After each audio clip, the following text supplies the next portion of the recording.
Hey everyone, welcome back to the channel. It's Eli the Wizard with another Magic the Gathering deck today. Really appreciate the last support of my video with about 100 views, so we're going to continue on the train. So we're going to be starting off with probably one of my favorite commanders of all time. That is Jaws, the Relentless Predator. It's a 5/5, 5 mana with 2 red. For a trample haste creature, where Jaws deals combat damage to a player, create that many blood tokens, and whenever a non-creature artifact is sacrificed or destroyed, Jaws deals 1 damage to each opponent. When this was released by the Secret Lair, I knew I had to have this commander. It's a very unique commander in the sense that it says destroyed or sacrifice, and it says whenever. So it doesn't say opponents, it doesn't say you. So it's an entire board trigger. It's just a really cool mono red commander with haste and trample. Trample is a very rare ability in red anyways, so I kind of knew I had to build a deck around this commander. Looks fun, let's get into it. So going into the deck strategies for this, number one is we're going to ramp. We're going to ramp. We're going to get our commander out. We're going to play Jaws, and we're going to create blood tokens with his haste ability. So since it's able to swing the moment that you play it, we're able to deal damage, create blood tokens, and then with that we're able to sacrifice or destroy those blood tokens and eventually do group burn, or we're going to ping the table for damage. Fair warning, this isn't, people get annoyed to say the least, right, when you're pinging everybody for 1. So you will probably become the target. Fair warning, people really don't like losing health over and over again. It's kind of annoying to some players. But that's okay. We play things that are fun. We don't necessarily play things that our opponents agree with. That wouldn't be the point of Magic, right? We're not playing for them, we're playing for us. So let's talk about how we're going to get there and kind of like our win strategies. So it's pretty obvious how we're going to win with Jaws. First off, we're going to try to build up a blood tokens bank, and then we're going to destroy them, right? Because every time a non-creature artifact is destroyed, Jaws is going to deal 1 damage to each player. So we're going to try to build up a lot of blood tokens as we're moving through combat with Jaws, and we're swinging at people. And then we're going to try to destroy those blood tokens. Number 2 is we're going to do it through commander damage. So Jaws is a 5 power commander. That's about 25% there for 1 person for commander damage, so we can always win there that way. Number 3 is an alternate Wincon, which we can talk about it, but we have a little tricks up our sleeves since we're making so many artifacts. And real quick for you guys that don't know what a blood token does, you pay 1 mana, you tap it, you have to discard a card, then you can sacrifice the token and draw a card, much like a loot effect in blue. As always, we're going to ramp. We're going to ramp.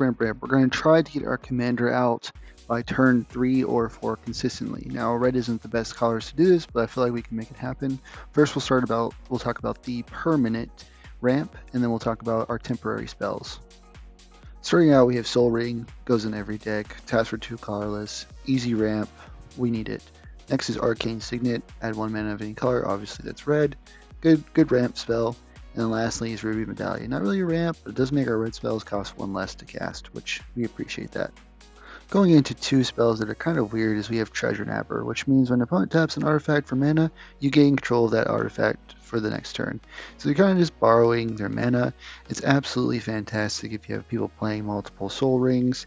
Now you're looking at upwards of 4 mana on your turn. Absolutely great ramp, but it's more temporary, but it's kind of weird. The next weird ramp spell is Crime Novelist. So at the Goblin, it's 1/3. Whenever you sacrifice an artifact, you get to put a +1/+1 counter on it, and you get to add 1 red mana. Now, if we go back to our blood tokens, it only costs 1 mana to sacrifice it, discard a card, and draw a card. What's cool with Crime Novelist is that it becomes an infinite chain with however many blood tokens you have. So if you want to continually combo, and you'll start the combo with 1 free mana, you'll put that into a blood token, you'll sacrifice it, you'll draw a card. Then Crime Novelist will trigger. You put a +1/+1 counter on it. You add 1 red mana, and then you can sync that back into a blood token. So if you have 20 blood tokens on the battlefield and Jaws, you can effectively create a loop with Crime Novelist where you are sacrificing your bloods, discarding a card, and dealing 1 damage to an opponent, adding 1 red mana, doing it all over again. So it's a great card, but it can help us. So if we want to sacrifice a blood token to get red, maybe we're trying to filter, then it's a perfect option too. So it's kind of this weird card, helps us get rid of our blood tokens, but also provides us some mana. Next is the best ramp spell in your deck, and that is Descent into Avernus. It's an enchantment that reads, at the beginning of your upkeep, put 2 descent counters on Descent into Avernus. Then each player creates X treasure tokens, and Descent into Avernus deals X damage to each player where X is the number of descent counters on it. So it starts off with 2, creating 2 treasure tokens for everyone and dealing 2 damage. and then progressively increase 4, 6, 8. This is a perfect card for Jaws where we care about treasures. This is a perfect card to include into the deck to help ramp and be able to cast Jaws early on. Next we have our temporary mana. So we're going to start off with Ragavan. 1 red mana for a monkey. It's going to be able to create, when it deals damage to a player, create you a treasure token, exile the top card of their library. We can cast it if we need to. We're not necessarily worried. We're just hoping to get a couple swings in early turns, get maybe 1 or 2 treasure tokens, and then from there just chop block. Not worried about the dash ability. Next, we're going to talk about Striking Rich. Create treasure token for 1 red mana. It does have the flashback, so it does help us in maybe later turns where we're not finding where we need. But again, this is all temporary because we're making treasures, which is what red is good at. Probably the most on-themed and hilarious card in this deck is RMS Titanic. So it's flying, trample, legendary artifact vehicle that whenever it deals combat damage to player, sacrifice and create that many treasure tokens. It's got crew 3 and it's a 7/1. So effectively, as long as there's no flyers, we're dealing 7 damage to someone and creating 7 treasures. I think it's just right on thing with this deck. Don't know why I couldn't include it. It also helps us ramp with 7 treasures. Again, playing into Jaws' ability, because remember, every time we sacrifice a treasure, we're pinging people for 1 damage as long as Jaws is on the battlefield. Speaking of treasures again, the Reaver Cleaver is up next. Equipped creature gets +1/+1 has trample, and whenever this creature deals combat damage to the player, create that many treasure tokens. So if we put it on Jaws, we're doing 6 damage, we're creating 6 bloods and 6 treasures. This is a must include in the deck. Next is a fun one, Visions of Ruin. Each opponent sacrifices an artifact. For each artifact sacrificed this way, you create a treasure token. Now, of course, again, you're getting the Jaws triggers for your opponent sacrificing artifacts. And if, again, someone's got that Soul Ring or maybe a Basalt Monolith out on the battlefield, this is a great spell to play, especially if they only have 1 and you're worried about it.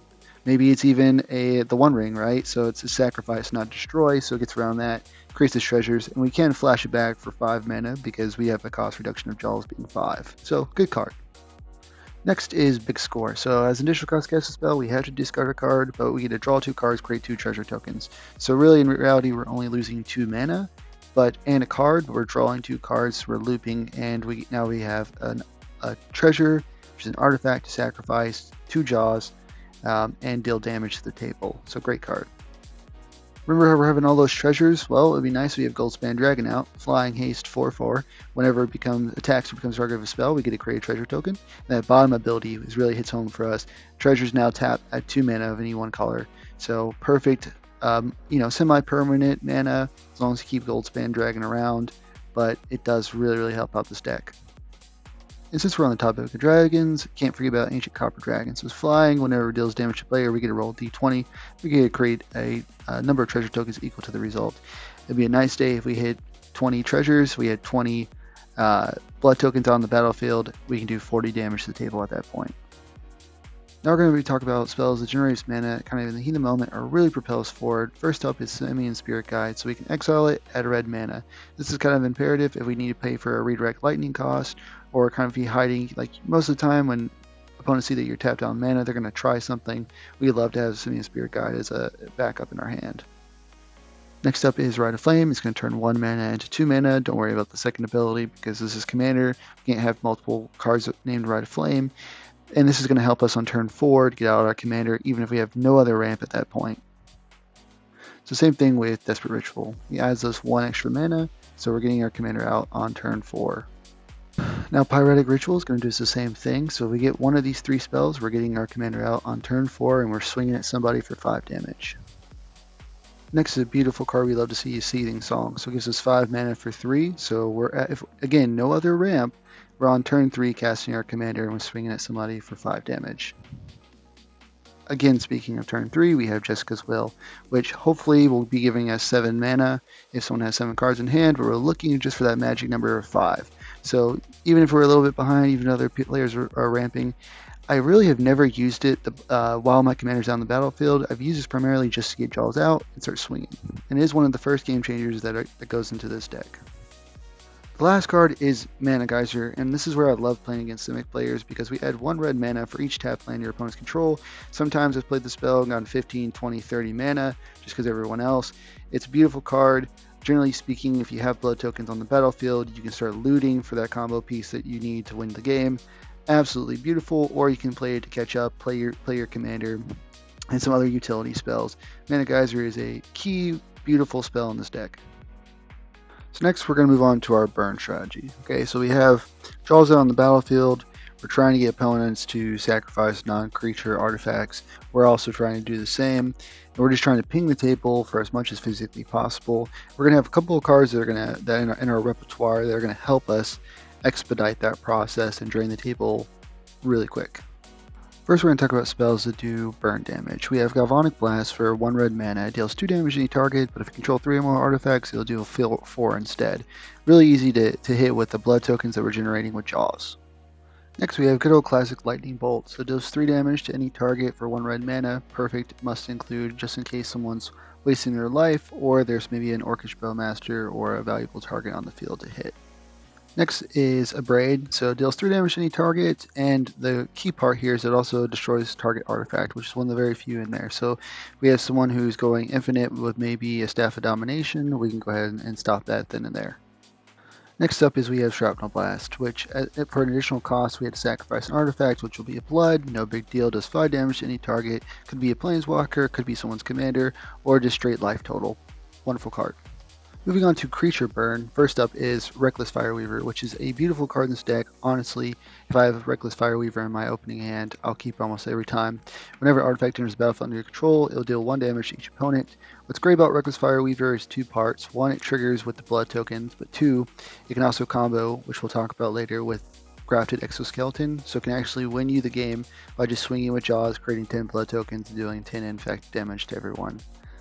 Next is Weftstalker Ardent, which does the exact same thing, but it does have a warp alternate cost. So if you are going for the win, if you do have Grafted Exoskeleton out already, and you're about to swing with Jaws, you're about to create 10 blood tokens, it's a great warp option for 1 mana. Remember, a good deck is built on redundancy. The next up is Ingenious Artillerist, which has the same thing whenever 1 or more artifacts in the battlefield. Ingenious Artillerist deals that much damage to each opponent. Absolute great burn, absolute great card to have on the battlefield whenever you're creating blood tokens.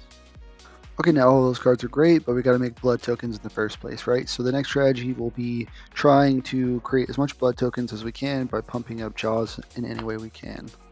Starting off with making Jaws larger, we're going to do Unleash Fury, which doubles the power of target creature until end of turn. So Jaws will be a 10-5, making, if all that hits, that is 10 blood tokens, which could be 10 triggers on any of the Reckless Fireweaver or any of the other burn effects with artifacts ETB.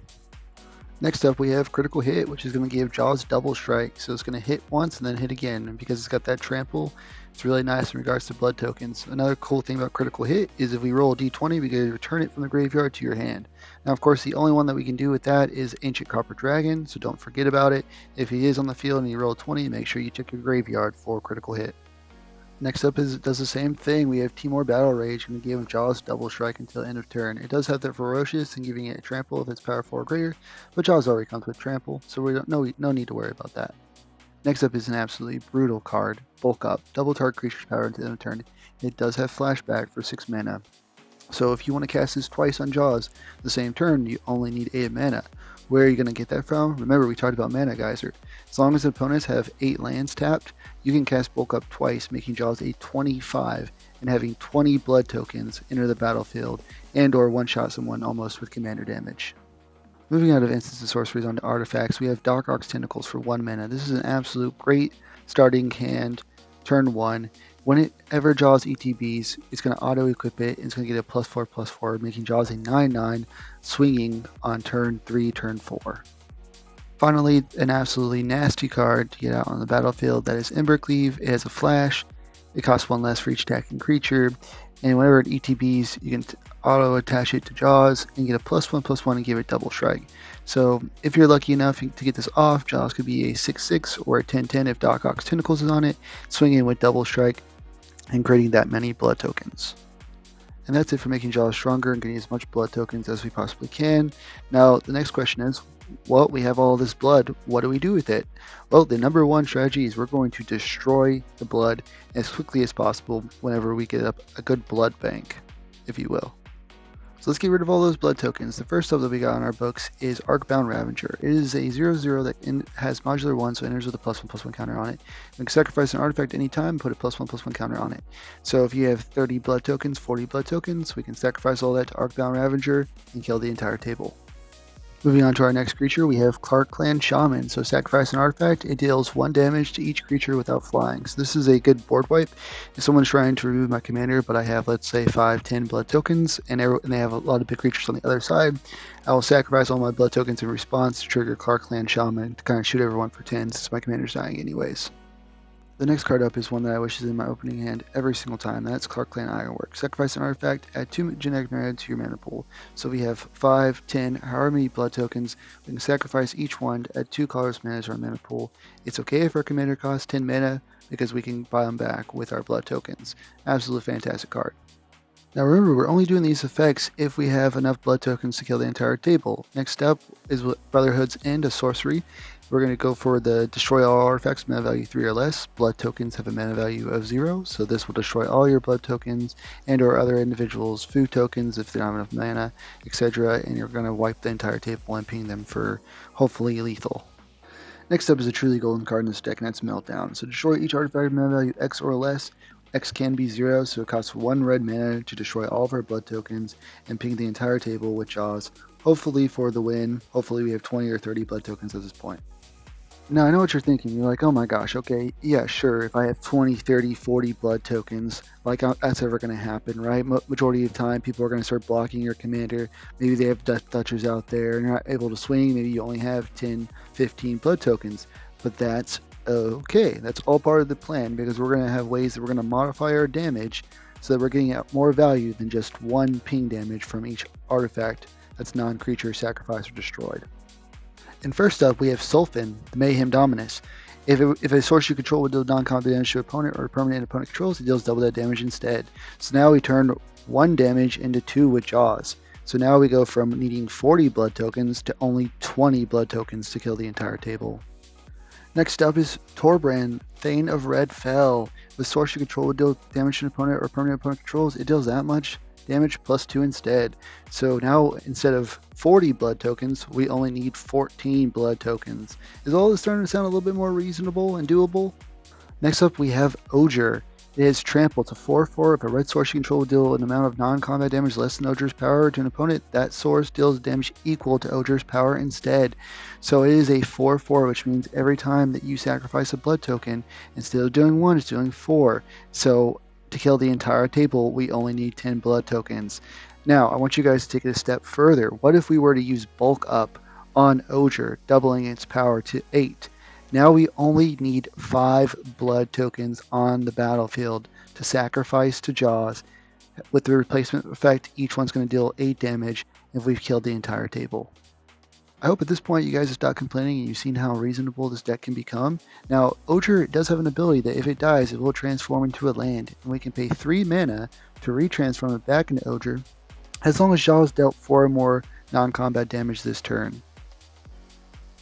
Alright, so you have the general idea of how the deck works. What do we do next? Well, we're going to tutor for the answer. Red doesn't have a lot of great tutors and a lot in what we're looking for specifically, but we do have 2 kind of in our pocket. The only creature tutor that we got in our deck is Imperial Recruiter. It's going to ETB, it's going to search for a creature with power 2 or less, reveal it, put in your hand, then shuffle. We only have a few options. One, we have Reckless Fireweaver that we talked about during our burn effect. It is 2 mana. We have Arcbound Ravager and Clark Clan Shaman, which is 2 mana and 1 mana respectively.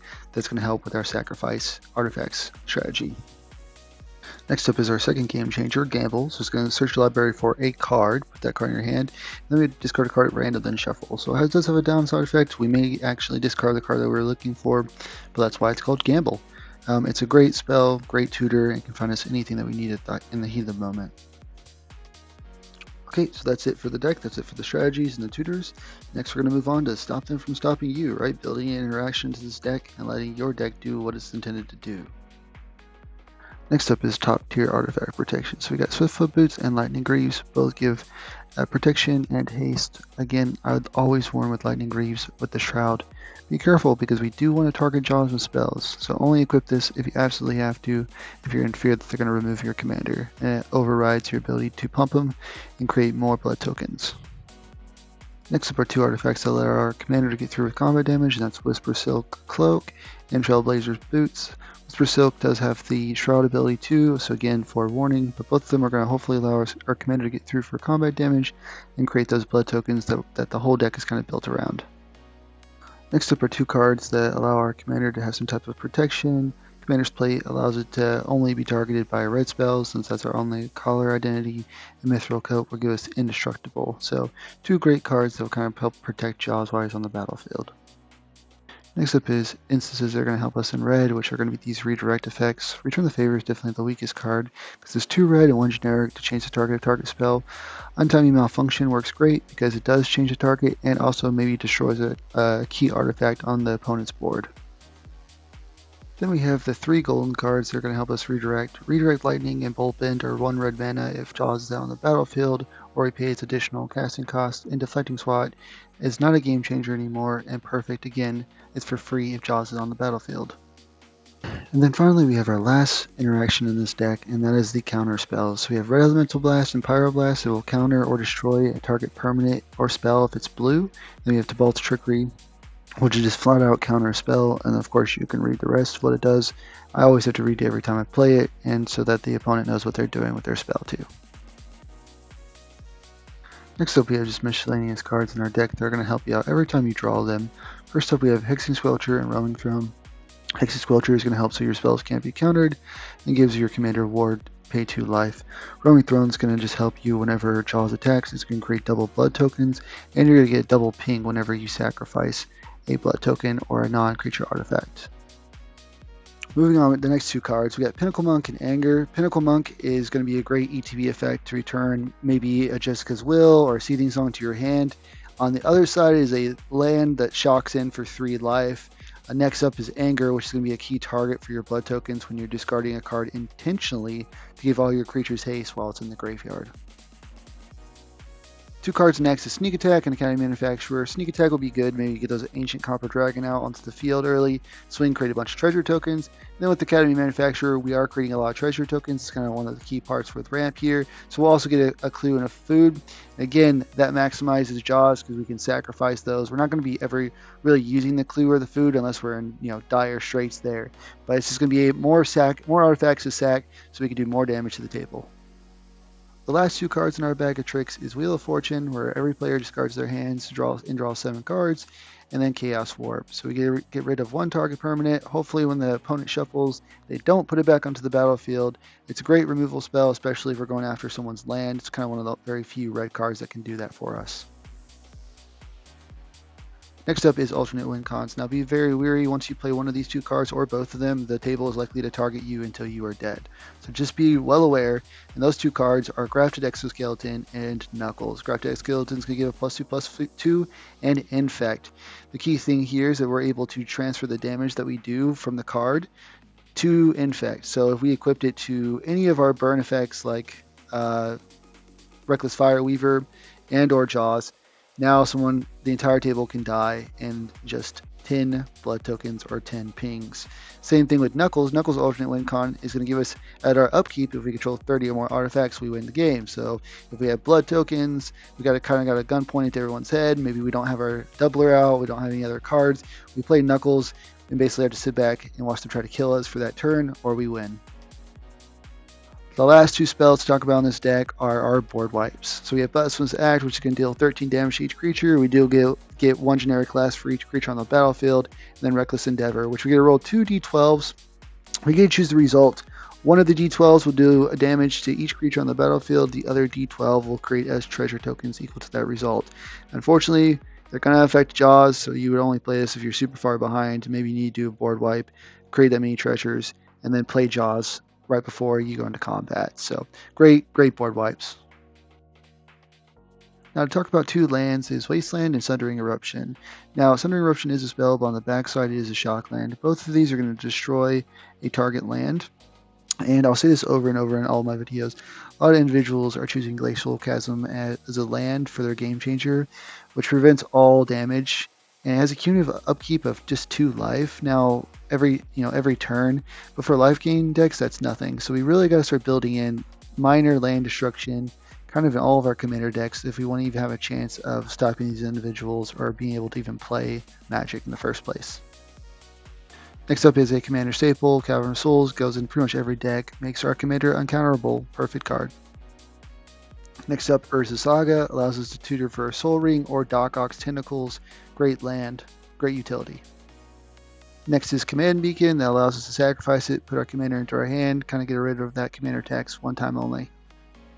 Fire Nation Palace is a newer card that allows us to pay 2 mana to give target creature firebending 4. This works great for Jaws and our pump effects in our instances, so we can turn 2 mana into 4 for our spells. Next up is a card that you should put in every monocolor deck, and that's Nykthos, Shrine to Nyx. Pay 2, choose a color, obviously red, and we get to hopefully create 5 or 6, therefore ramping and allowing us to outpace our opponents. And then finally we have Rogue's Passage, which is just going to make Jaws unblockable, guarantees that we get a hit, guarantees we get blood tokens. Perfect card, love it. Okay, and that's it. That's the Jaws deck. Now, you guys probably have noticed we only have 2 game changers in this deck. That's Jessica's Will and Gamble. I've left that 3rd seat open for you. You know, this is kind of up to you on what you want to do. Do you want to put in a 1 ring? Can you get some protection, some card draw? Or do you want to be the player who puts in a Glacial Chasm? But happy to see it. Happy to hear about it. As always, thank you for watching the channel and bearing through this, long video. I hope you guys have fun with this deck as much as I have. As always, thanks everyone for watching. My passion is Magic. I love to talk about decks and build them, so this is fun for me, and I appreciate you guys' time. Please leave a like and subscribe to the channel.